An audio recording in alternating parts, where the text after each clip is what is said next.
When you look at your bank account, what do you feel first? Fear? Shame? And for those individuals that are watching their dollars on a daily basis, it's not going to do any better if you watch it.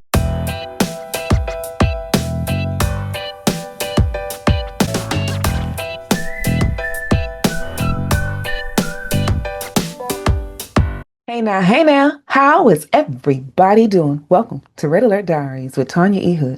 Today, we're unpacking Robert's relationship with money. I don't know if you've ever thought about your relationship with money. Well, on this day, Robert stared at his bank notification on his phone a little longer than he wanted, and Maya noticed it.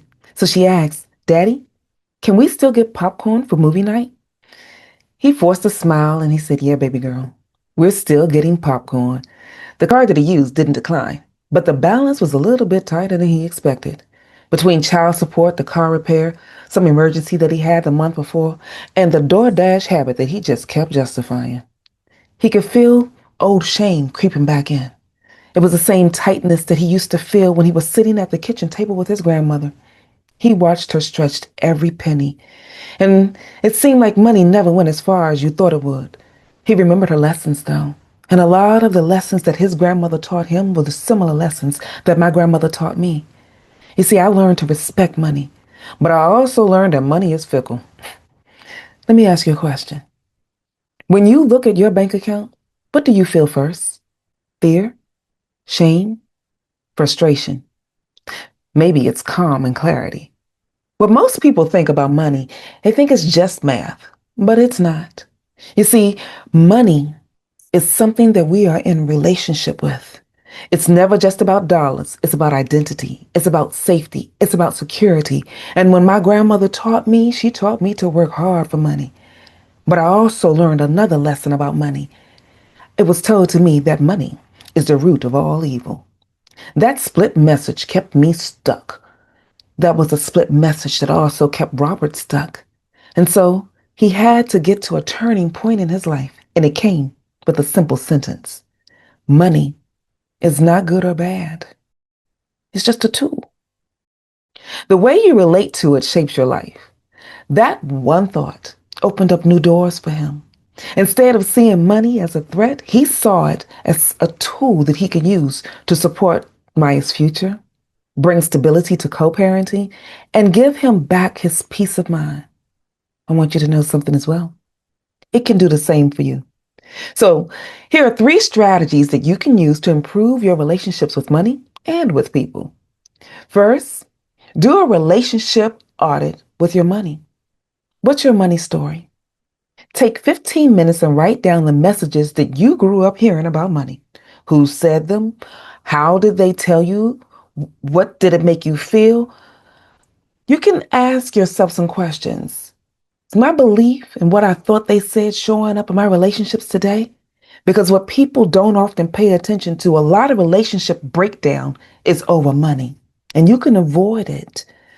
When you make this decision to be aware, it's your first step to changing. And in that concept, you can get a reflection about how you see money, not as bad, but living out a story that you have been rewriting and rewriting. Now's the time to write a new chapter, a new definition, a new moment about how you and money will have a new relationship. Here's the second thing. Create a simple blueprint, a budget. Now, when you create this budget, I want you to think about it as something that's not restrictive. This blueprint is for you to live life. Use 4 categories. I usually share this with my clients.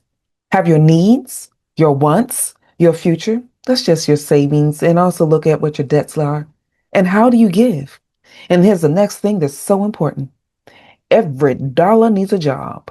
Even if you give it a teeny amount, it needs a job. This will turn your money into the source of growth and support instead of the anxiety that a lot of people are seeing. When you adjust it month by month, you start building confidence because you're consistent. And for those individuals that are watching their dollars on a daily basis, it's not going to do any better if you watch it. It'll just make you more anxious. But month-to-month assessments give you the chance to have forward thinking because you'll be thinking about a month ahead and adjusting as you need. This will naturally improve the way that you show up in your relationship with money and in your relationship with others as well. Here's the third thing. Have a conversation about money. This week, I want you to choose one person to be courageous with to talk about money. Talk about it with your partner, a trusted friend, and if you need someone professional to speak to, focus on these three things. What have you learned about your money story? What are you working towards in your future? What support or charity can you give money to? Because here's the thing about money. If you have in your heart and soul that you can freely give it away, it keeps you from shame and blame. And that one conversation that you'll have this week, yes, this week, it will relieve the silent pressure that you have. It will also build up trust for you and start helping you make the changes that you're looking forward to. Because you're not stuck with the relationship that money that you used to have when you walk through these steps. You will have a newfound respect, and you can decide today to respect money, manage it well, and be intentional with what it will do as a tool to support you, in your healing, to support you with stability, to support you with love in every area of your life, because you're currently using money in every area of your life. So for today, if anything that I've shared resonates with you, then it's time to reset. So like, comment, and share this information with others. But before I leave, I want to leave you with the next level note. He looked at me like I was crazy, but I knew what I had to do. It was time for him to go. So I packed up his things. Red alert. Is he the one? The pocket guide, the fine and lovely real life, tells my story. The free chapter is available for you in the link below. You see, King Solomon was the wisest man around, and in his day and age, he was also the richest. There are lessons that he leaves us, and the Bible is full of them. And people in the banking industry and the investment industry, they use these lessons every day. You may not be mindful of them, but I want to share a few of them with you. One of the things that you need to be mindful of, chase wisdom, not money. Money without wisdom destroys what you are building. But when you create a life where you're building your finances with money, you protect yourself. You protect your heart. You protect your family. You protect the lifestyle that you truly want to have. Here's another thing. Steady effort, not wishing. Because wishing is not a proper plan to build money. But the foundation of growth is steady effort. One small action, where I also stated every dollar needs a job, even if it's just a little bit. Give it a job, because then you can do this next thing. Plan ahead. Saving and planning is spiritual and strategic. It's not fear-based. And for some individuals to try to make you believe that if you start planning and prepping, that you don't have faith and God will care for you, that's So anyway, make certain that you plan and prepare. That's wisdom. God intends for us to be wise with what he gives us with. And when you are wise with how you're doing money, you are trusting that God is giving you the insight that you need to move. Because here's another thing. No condition will ever be perfect. You will miss every harvest that you never plant. So start preparing and putting forth what you need now. And that way, that wisdom will have you move without fear. And you'll get the opportunity to start unpacking what you need.